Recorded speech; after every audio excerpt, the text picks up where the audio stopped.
este ciclo de seminarios y por haberme invitado, y bueno, a todas y a todos por estar hoy presentes y escuchar un poco de lo que les voy a contar respecto de parte del trabajo que estamos haciendo en el laboratorio. Yo les voy a hablar sobre mitocondrias y sobre proteínas mitocondriales, y cuando pensé un poco, bueno, en qué título ponerle a mi charla, se me ocurrió, bueno, cómo tratar de entender cómo las plantas regulan el crecimiento y la respuesta a estrés desde una mirada muy, muy, muy modesta y mitocéntrica, porque bueno, vamos a partir desde la mitocondria y de proteínas mitocondriales. Bueno, como todos los que estamos aquí presentes sabrán o habremos escuchado, las mitocondrias, las plantas, perdón, son organismos sésiles que deben crecer en el sitio en donde germinan y no pueden movilizarse, con lo cual, bueno, tienen que enfrentarse a diferentes situaciones que muchas veces les son adversas, a lo que llamamos los estreses de tipo ambientales, a condiciones a veces en los suelos donde, bueno, no son las más apropiadas para poder crecer, y eso hace que desarrollen a lo largo de la evolución y estén en constante evolución para desarrollar estrategias para sobreponerse a esas condiciones. Y la mirada un poco que nosotros tenemos en el laboratorio es de todas estas respuestas que las plantas desarrollan, ¿cuáles de ellas tienen que ver con la función mitocondrial? Que además de su función canónica, como sería la de la respiración celular y la de generación de ATP, bueno, puede tener también roles en cuanto a ayudar a las plantas a desplegar todas las respuestas a estas situaciones que les son adversas. Y si pensamos en la mirada mitocéntrica y pensamos, bueno, en las condiciones a las que las plantas tienen que enfrentarse, la mitocondria per se también tiene algunas cuestiones a las cuales atender a la hora de regular su funcionamiento.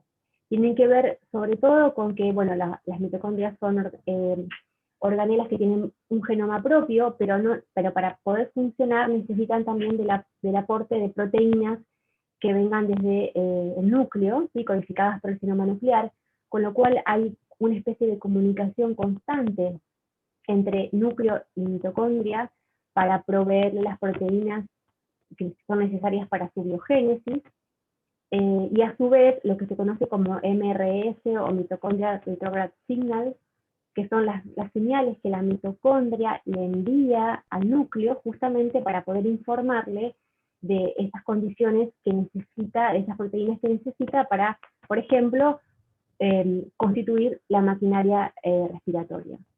Y eso es otro crosstalk muy importante, y al cual hoy yo no me voy a referir, es el que tiene con el cloroplasto, porque obviamente son dos organelos que son productoras de energía, y entonces tienen que también regular, bueno, los distintos procesos para los cuales necesitan ofrecer energía para las demandas.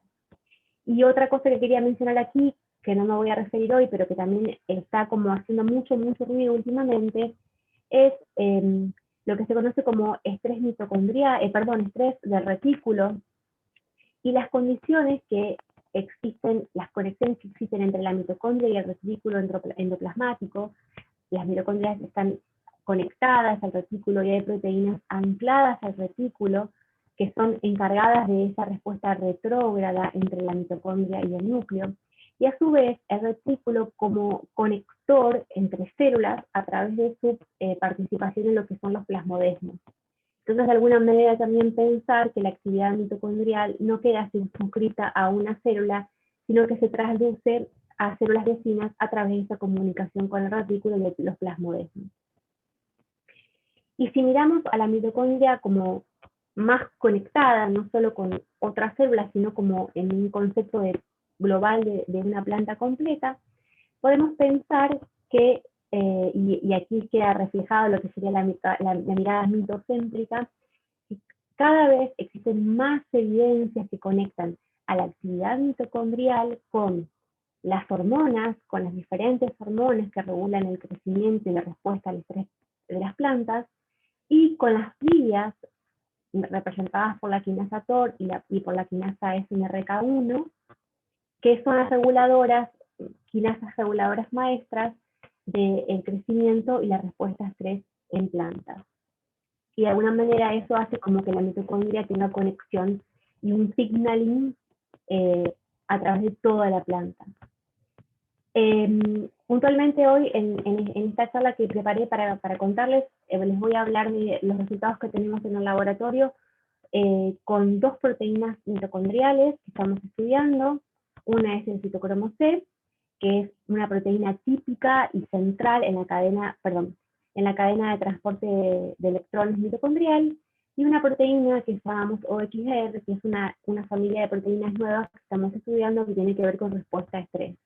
Entonces vamos a ver mitocondria y crecimiento a través del citocromo, y mitocondria y estrés a través de las proteínas OXR. Pensando en el citocromo, y ahora podemos hablar no solo de una mirada mitocéntrica, ya citocéntrica, ya cada vez nos vamos como más adentro.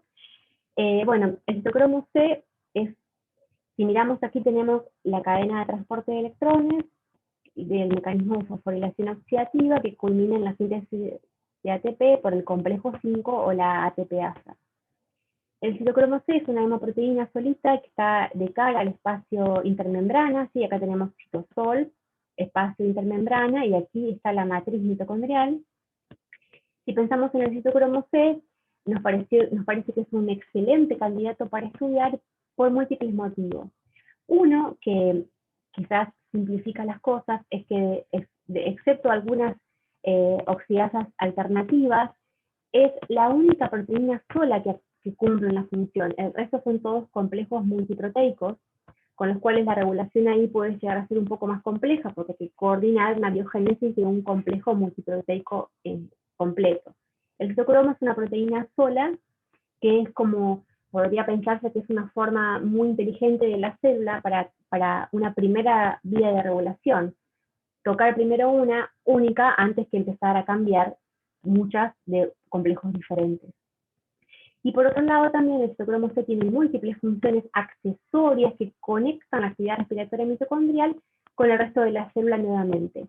Y una es aceptor final de la vía de importación de proteínas. Hay una vía que es representada por la proteína MIO40, que importa proteínas a la mitocondria, y el citocromo es el aceptor final de electrones. Es también el aceptor final de electrones del lactato de hidrogenasa, que participa en la síntesis de piruvato, y es como un mecanismo de detoxificación de electrones para la vía del metilglioxal, que es un compuesto tóxico para la célula. Es aceptor final de la síntesis de ascorbato. Este es un trabajo que realizó Carlos hace bastante y que fue muy importante para conocer el mecanismo de síntesis de ascorbato y descubrir y demostrar que el citocromo C es un aceptor final de electrones importante para la síntesis de ascorbato. Y por último, algo que no está demostrado en plantas in vivo, hay evidencias, pero todavía in vivo no existe ninguna evidencia concreta de que en plantas el citocromo C esté involucrado en el mecanismo de muerte celular y apoptosis. Sí, es muy importante esa función en mamíferos. Entonces estudiamos el citocromo C en Arabidopsis thaliana. Tenemos dos genes que codifican para el citocromo C en Arabidopsis thaliana, que es nuestro organismo modelo de estudio, y obtuvimos mutantes insercionales en dos de estos genes, dos mutantes para cada uno, los llamamos 1A, 1B, 2A y 2B, para el gen 1 y para el gen 2. Tres de esas son knockout, una para el citocromo 1 es knockdown. Cuando fuimos a mirar las mutantes simples, observamos que las mutantes en el gen 1, tanto la knockout como el knockdown, tienen un ligero retraso en la floración y son plantas más pequeñas, de raíces más cortas, mientras que las plantas en el gen 2, las mutantes en el gen 2, en estas condiciones de crecimiento, que es un crecimiento en día largo, sin ningún estrés, no tienen fenotipo. O sea, son similares a plantas wild type. Entonces, podemos decir que de alguna manera en estas condiciones ensayadas, las mutantes en el gen 1 presentan una cierta penalidad en el crecimiento. cuando fuimos a querer obtener mutantes dobles, y este era un resultado un poco esperado, las mutantes dobles knockout son invioletables, o sea, no las pudimos obtener, con lo cual nos quedamos trabajando con mutantes dobles que son knockdown. Son mutantes knockout para el gen 2 y knockdown para el gen 1. Estas mutantes tienen indetectable nivel de proteína, ¿sí? Cosa que nos sorprendió bastante porque esperábamos encontrar más nivel de proteínas, pero bueno, por Western blot y en nuestras manos, en nuestros experimentos, casi con ninguna cantidad de proteína las plantas son viables y son saludables. Hicimos una caracterización fenotípica de estas plantas en todos los fotoperiodos posibles, tratando de conectar lo que sería la fotosíntesis y el ciclo diurno con la respiración, y vimos que las plantas en general son, este es un ejemplo de día largo, pero en todos los fotoperiodos observamos lo mismo, las plantas son más chicas, tienen menor diámetro y tienen menor biomasa, y tienen un retraso en la floración, ¿sí? En el tiempo de floración, igual florecen con el mismo número de hojas, lo que significa que en realidad no está la floración afectada, no está el proceso de floración afectado, sino que el estadio vegetativo es más prolongado, o sea, son plantas más chicas, crecen menos y crecen más lento. Cuando tratamos de ver cuál era el fenómeno por el cual estas plantas estaban creciendo como más lento, fuimos a ver los metabolitos.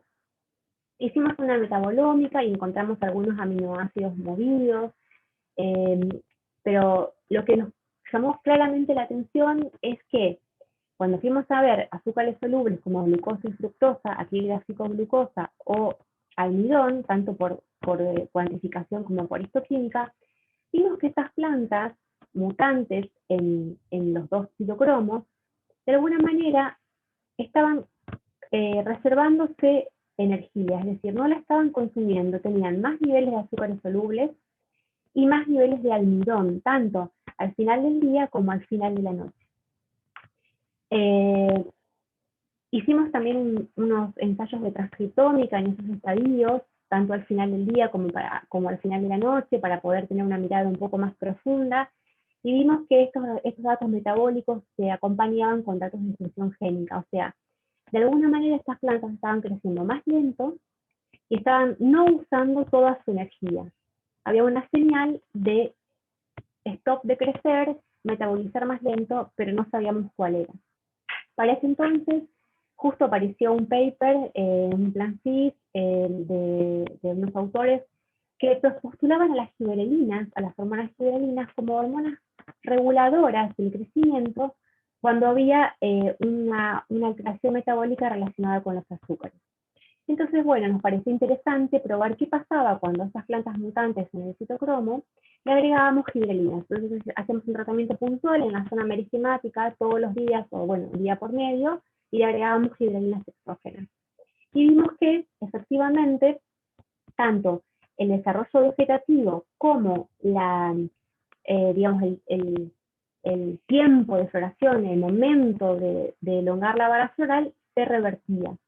Entonces, bueno, estos resultados que eran preliminares nos llevaron a mirar un poco más en detalle cómo estaba la vida de las giberelinas en estas plantas mutantes. Hicimos medidas de giberelinas endógenas en colaboración con grupos de República Checa, vieron que las giberelinas estaban afectadas, estaban disminuidas. Fuimos a ver in vivo, hicimos una cruza de estas mutantes simple en el gen 1, que era el que tenía el fenotipo, con un reportero de DELA, ¿sí? un promotor de DELA, y la DELA fusionada a GFP. Para los que no conocen mucho del metabolismo de las giberelinas, las proteínas DELA son proteínas que son represoras del crecimiento, y cuando hay giberelinas y tienen que ejercer su acción, las giberelinas degradan a las DELA y entonces se pone la maquinaria de crecimiento en funcionamiento. Con lo cual, las plantas de citocromo tenían menos giberelinas, más proteínas DELA, no sé si se llega a ver, estos núcleos pintados de verde son por la proteína fluorescente verde, esa es la cruza con la mutante, el background mutante, y este es el background wild type, con lo cual, tanto por microscopía confocal como por Western blot, veíamos que las mutantes tenían más niveles de proteínas DELA. O sea, la vida de las giberelinas debido a que las cantidades de giberelinas era menor, estaba reprimida. Esto hicimos un poco más fino lo que sería el fenotipo. Cuando agregábamos giberelinas, el fenotipo se revertía, y además no solo se revertía el fenotipo, sino que también se revertía el problema metabólico que tenían estas plantas. O sea, cuando le agregábamos giberelinas, estas son plantas wild type, sin con mutantes, sin y con giberelinas, cuando agregábamos giberelinas, el metabolismo de los azúcares se revertía. Con lo cual pudimos llegar a la conclusión de que en una situación normal el citocromo estaría induciendo la vía de las giberelinas junto con un metabolismo de azúcares normales, y esto regularía el crecimiento.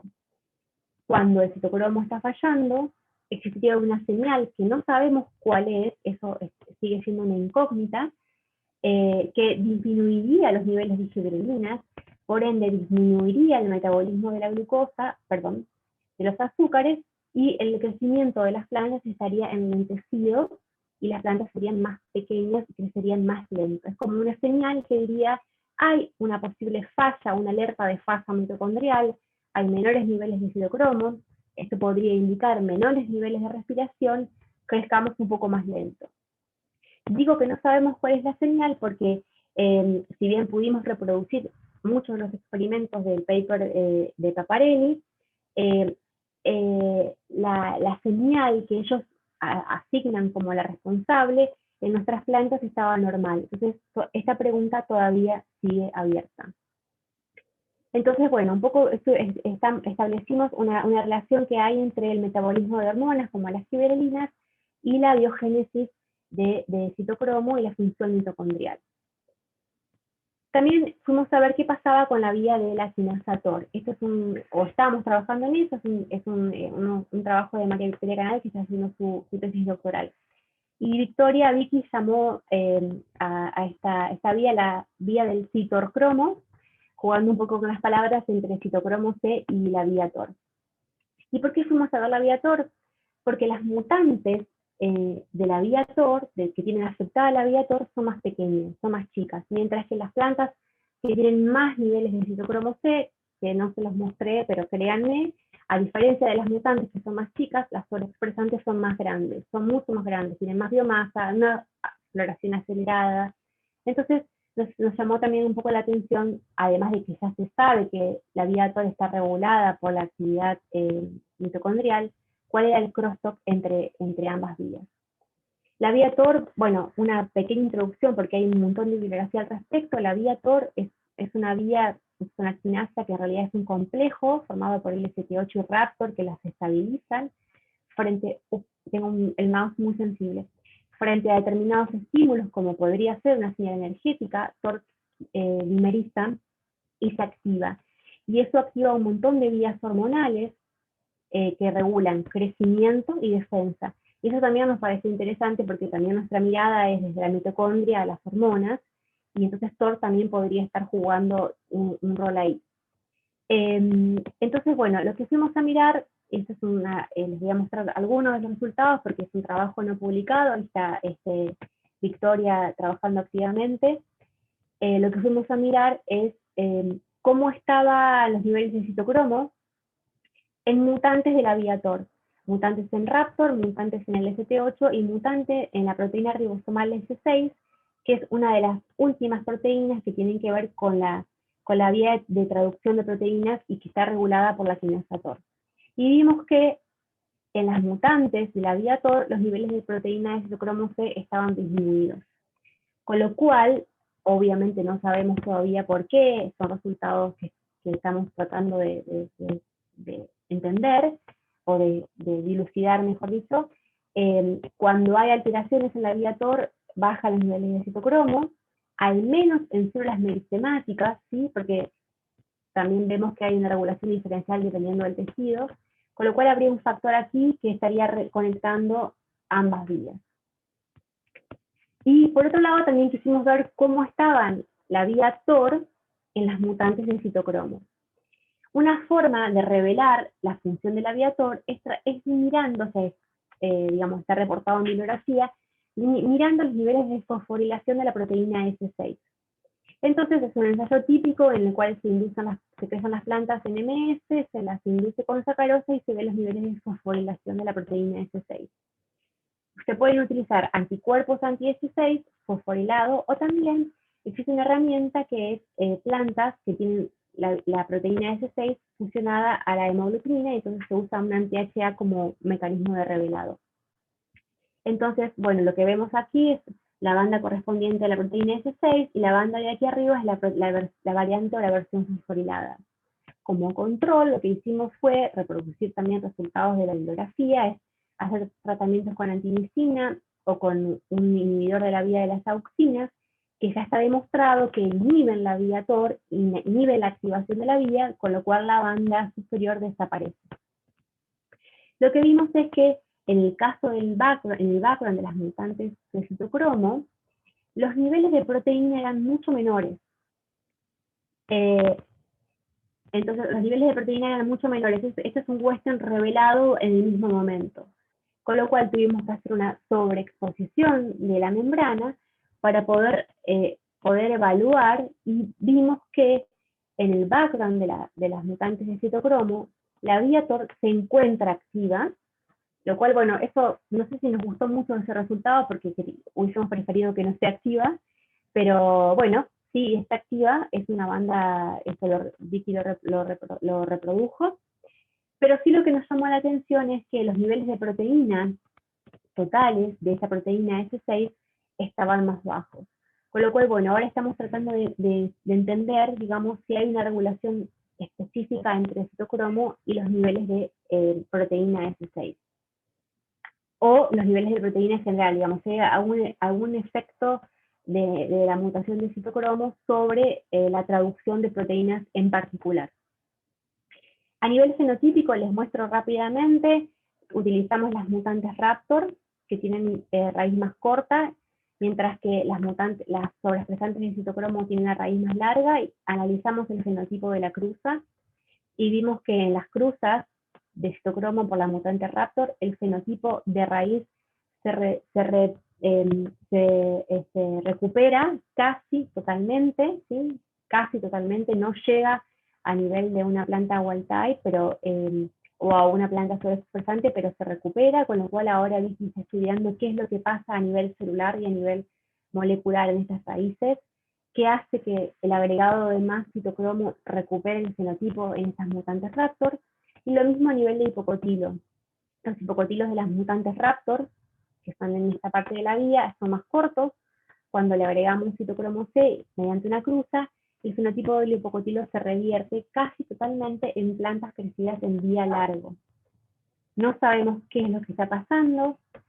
Por otro lado, en tejido vegetativo, en roseta, en tierra, el fenotipo no se revierte, con lo cual es algo específico que estaría ocurriendo a nivel de raíces y a nivel de hipocotilos. Entonces, bueno, Victoria está abocada ahora a tratar de estudiar estos dos tejidos para ver, bueno, qué es lo que estaría pasando ahí y por qué agregarle citocromo revierte casi totalmente el fenotipo. Entonces, en un resumen de esta parte muy pequeña, estamos estudiando la conexión entre TOR y citocromo, y estamos evaluando fenotipo de crecimiento, desarrollo y autofagia. Si bajan los niveles de citocromo, vemos que baja TOR.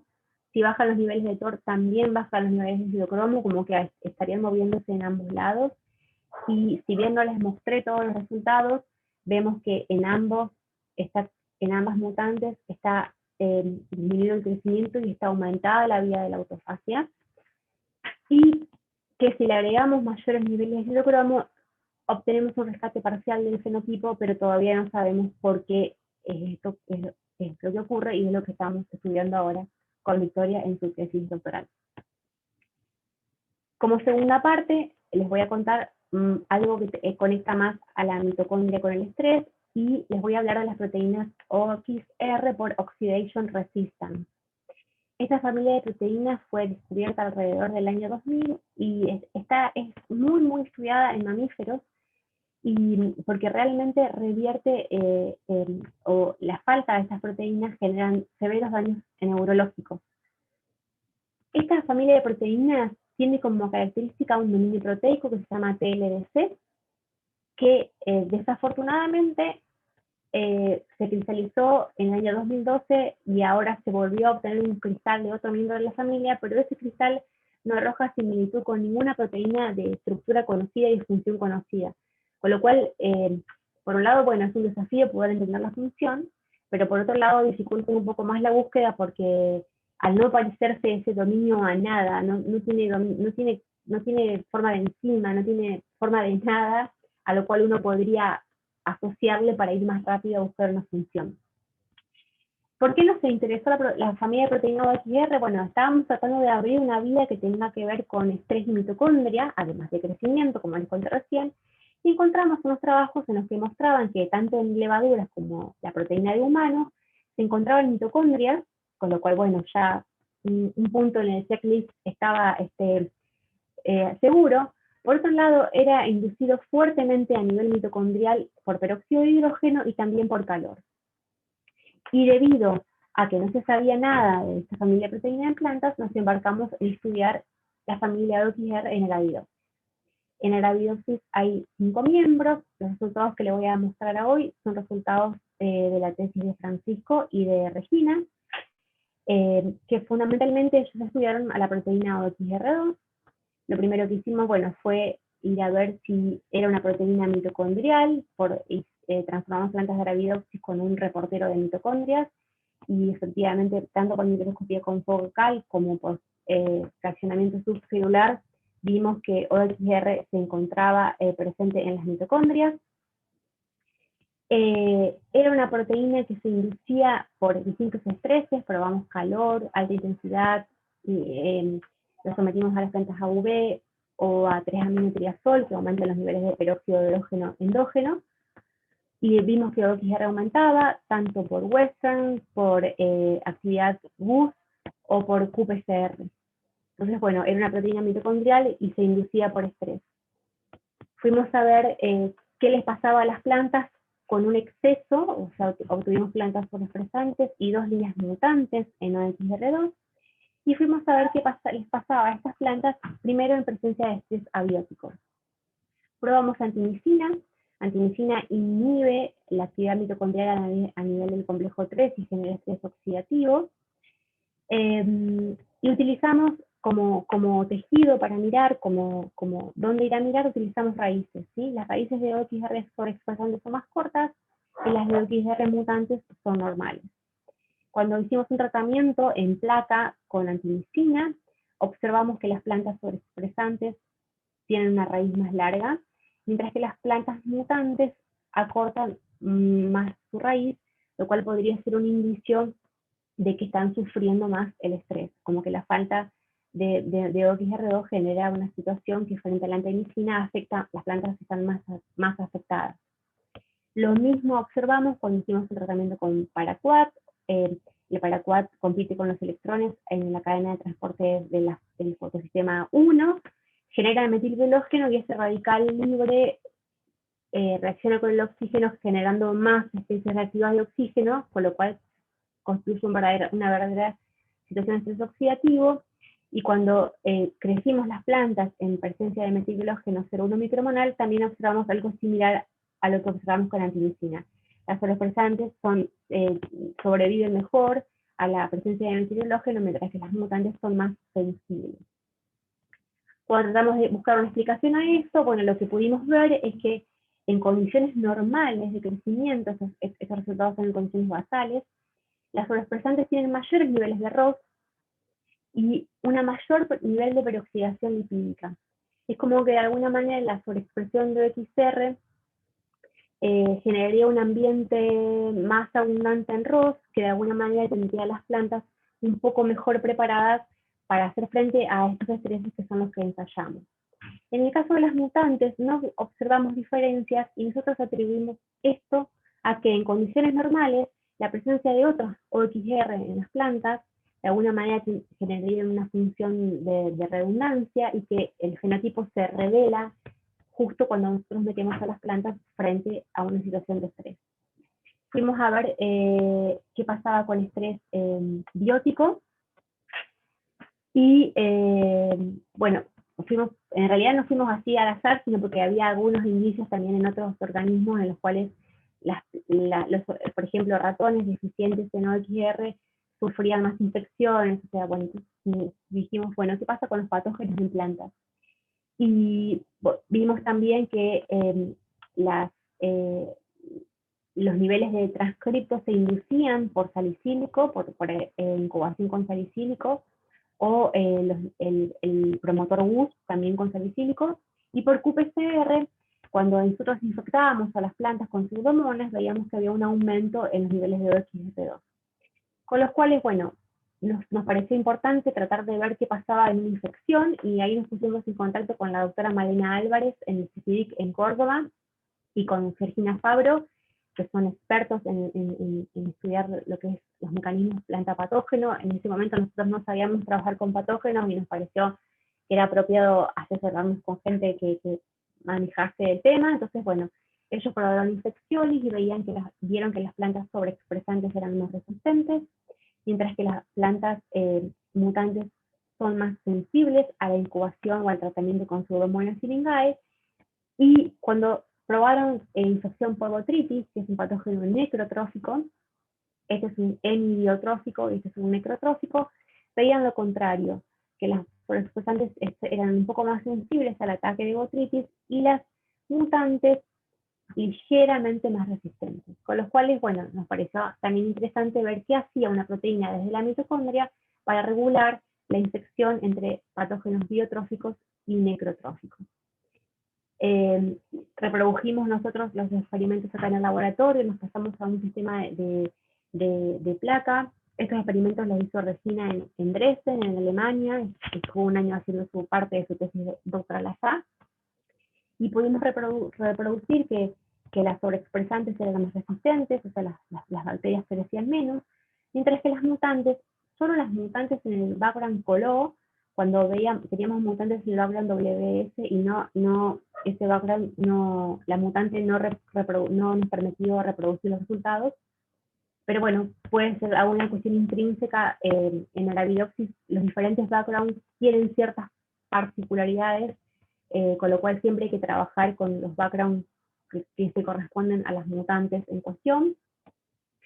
Entonces, bueno, nosotros reprodujimos que las plantas eran más resistentes, las sobreexpresantes, y en un ensayo con flagelina vimos que había un burst oxidativo, o sea, un aumento, un incremento en el ROS apoplástico en estas plantas sobreexpresantes, y eso podía significar, una ventaja extra, una respuesta extra de las plantas sobreexpresantes para estar como mejor preparadas para defenderse del ataque de las pseudomonas.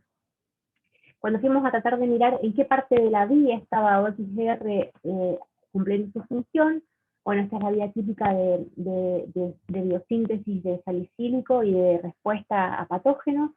Vimos que los niveles de la síntesis, o sea, que la síntesis, perdón, de salicílico estaba alterada, y los niveles de salicílico, los niveles de la hormona también estaban alterados en estas plantas, aumentaban las sobreexpresantes y disminuían las mutantes con cero. Y los niveles de los genes de respuesta, como PR1, que es un marcador de respuesta típico, también estaban aumentados. Esto es en condiciones basales, ¿sí? Antes de que la planta vea al patógeno.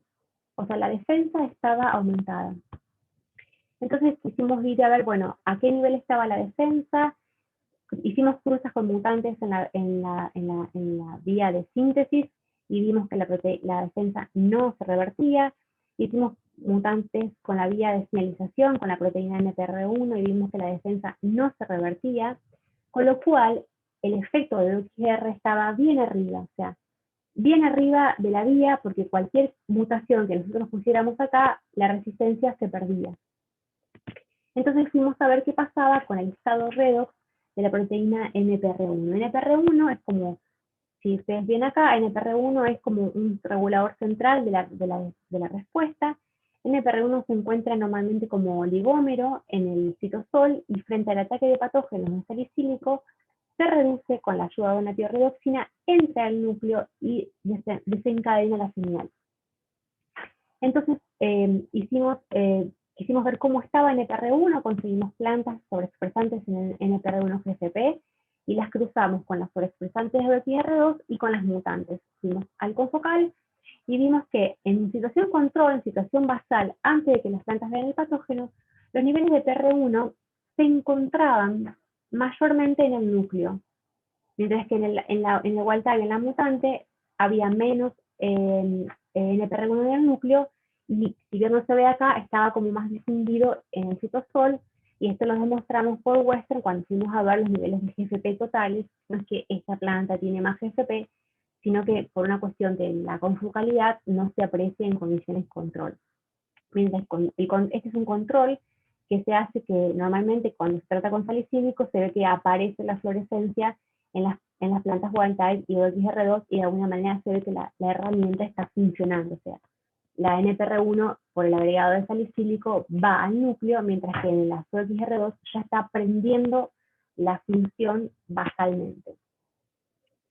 Entonces, bueno, vimos que NPR1 estaba en el núcleo, quisimos ir a ver cómo estaba el ambiente redox de estas plantas estas plantas OXR, y hay otra herramienta que es una herramienta que es una GFP sensible a redox, que lo que hace es, obviamente, cuando se la excita con dos láser diferentes, se ve la cantidad de GFP oxidada reducida, y de alguna manera eso da una idea en una única célula cómo está la situación redox de esa célula. Y entonces, bueno, hicimos también cruzas con las sobreexpresantes y con las mutantes, fuimos al confocal y vimos que los niveles de la GFP estaban como más oxidados, como que había un ambiente más oxidante en esas plantas sobreexpresantes en condiciones control. También evaluamos los niveles de glutatión y vimos que estaban aumentados. Con lo cual, bueno, como conclusión de esta parte, lo que podemos decir que la OXR2 desde la mitocondria generaría un aumento de defensas activas de oxígeno en condición control. Esto podría desencadenar un aumento de salicílico por un lado y activar la defensa, y por otro lado esas ROS o distintas particularidades de las proteínas de OXR, que ya después les menciono en un segundito, generarían un cambio en el ambiente redox, desplazando el equilibrio, favoreciendo el desplazamiento del equilibrio hacia la forma de NPR1 monomérica y hacia la activación de la defensa. Y ya para ir terminando, bueno, esta parte me la salteo, porque creo que ya me estoy pasando. Básicamente, lo que estamos viendo ahora es como las plantas son más grandes y tienen la defensa activada, y eso no es normal en plantas, o por lo general las plantas que tienen la defensa activada tienen una penalidad en el crecimiento. Estamos evaluando qué pasa con las vías de la citoquinina, porque ya sabemos que activa la vía del salicílico. Estamos viendo qué pasa con la vía de las citoquininas, y es algo que está terminando Pablo en su tesis, y básicamente lo que estamos viendo es que usando también un sensor fluorescente, las vías de las citoquininas está aumentada en las plantas OXR2 y está ligeramente disminuida en las plantas mutantes. Como que podría ser que esté activando ambas vías en forma paralela. Entonces, bueno, para terminar esta segunda parte, ¿qué hace OXR? Está en la mitocondria, es una proteína que desde la mitocondria orquesta una respuesta a estrés tanto biótico como abiótico. Esto no se los mostré, pero tiene un incremento de ABA, las plantas son expresantes. Eso nos hizo ir a mirar la vía de OXR en crops para tratar de obtener plantas resistentes a estrés hídrico, y no obtuvimos muchos resultados positivos, así que no les mostré nada de eso hoy. Tendrían aumentado los niveles de citoquininas, y por eso es el fenotipo de estas plantas, que no lo expresé en detalle, pero es algo que ya tenemos publicado. Y también tiene la vía aumentada de salicílico y la defensa a patógenos. Y ha aumentado los dosis totales. ¿Cómo lo hace? Todavía no lo sabemos. Vimos que hay un cambio en el potencial de membrana mitocondrial, y eso podría generar una señal hacia el resto de las células. Estamos evaluando que hace un cambio de pH. Ya sabemos que hay masas totales, no sabemos si hay masas mitocondriales, porque eso es algo que es bastante difícil de medir. sabemos que la sobreexpresión genera un imbalance redox, y esto podría tener que ver, igual es una hipótesis que hay que demostrar, con que según cómo se expone la proteína, expone 4 residuos de cisteína hacia afuera, que son altamente reactivos y que podrían estar actuando en un mecanismo de fuel switching con otras proteínas y generar un cambio en el ambiente redox. En mamíferos, y eso es algo que también estamos estudiando, todavía no se sabe lo que hace. Hay un reporte que dice que, por ejemplo, interacciona con la proteína PRMT5 y regula la metilación de proteínas. Otro reporte interacciona con una peroxiredoxina y regula el estado de homodimerización y oligodimerización de esa peroxiredoxina, y entonces alteraría las funciones antioxidantes. Un trabajo reciente habla de que otro miembro de la familia estaría estabilizando unas protonas tepeasas, que son las mismas protonas tepeasas que podrían estar actuando en plantas en las vías de las auxinas. Con lo cual, bueno, todas estas preguntas están abiertas y ahora estamos esperando que venga Evelyn, que quedó varada en Colombia por el COVID, porque estamos encarando una búsqueda de proteínas interactoras mediante CoIP para ver si podemos pescar algún candidato que nos ayude a tratar de poder explicar cuál es el mecanismo de acción de estas proteínas OXR. Como última slide, entonces, bueno, lo que traté de mostrarles son 2 ejemplos de proteínas que regularían tanto la función de crecimiento como de defensa en plantas. Por un lado, la alteración del citocromo C generaría o impactaría en la homeostasis de las fibrilinas, y también tenemos resultados en laboratorio que actúa a nivel de auxinas y de ácido actífico, son los resultados de otros de los chicos. Y habría un crosstalk con la vía de la kinesator que todavía tenemos que tratar de dilucidar. Por otro lado, las proteínas OXR, a través del aumento de ROS, a través del aumento del balance redox, estarían generando una alteración en las vías del ácido salicílico, me faltó las citokininas y también del ABA, y esa comunicación podría ser transmitida a través del plasmodesmo o a través de las señales de ROS, de las ondas de ROS, que ahora se está tan de moda la ROS Wave como mecanismo de llevar información desde un tejido al otro y coordinar todo el crecimiento a nivel de las plantas. Y este es el laboratorio de biología molecular. Esta es una foto de diciembre de 2019. Parece raro ver la gente sin barbijo. Fue la última vez que estuvimos todos juntos en la despedida de años. Este laboratorio está liderado, digamos, por el doctor Daniel González, que es el líder del laboratorio, y dentro de este laboratorio tenemos el grupo de Andrés de Canti, que trabaja en moscas. Andrés estudia la vía 353, y con Andrés estamos tratando de ver mecanismos comunes entre el TOR y en plantas y en moscas. Hay otra vía del laboratorio que estudia factores de transcripción de tipo TCP, y después estamos los citocrómicos. La mayoría de los resultados que yo les mostré hoy son de Sofía Raca y de Victoria Canal. Y después tenemos el grupo mío, que estudia las proteínas OXR también, y bueno, la mayoría de los resultados que yo les mostré hoy son de Regina, y alguito de Pablo, que está estudiando estrés por UV, está haciendo los ensayos del maíz, está haciendo los ensayos de arroz, y de eso no les mostré nada.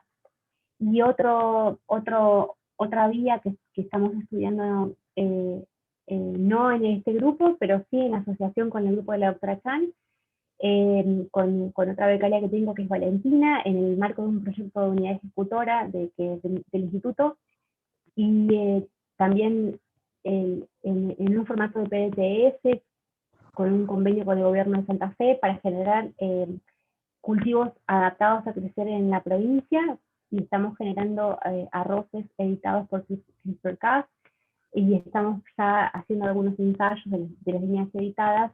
Esto simplemente es solo un slide demostrativo en crecimiento en condiciones de salinidad. Y eso es todo. Les iba a pasar el chivo de Ask Plant Woman, pero gracias, Hernán, que ya lo pasaste. Eso Es algo que nació en el 2020, cuando nos quedamos todos adentro, y dijimos, bueno, ¿qué hacemos? Y empezamos a generar seminarios semanales, y empezamos a generar jornadas de capacitación para los doctorandos. Bueno, así que a los que no conozcan el sitio, ahí les dejo la página web. Si bien somos un grupo de mujeres, es abierto a toda la comunidad científica, así que bueno, están todos invitados a ir a pasar por la página y conocer de lo que se trata Plan Woman, y muchas gracias a ustedes, espero no haberme pasado mucho con el tiempo.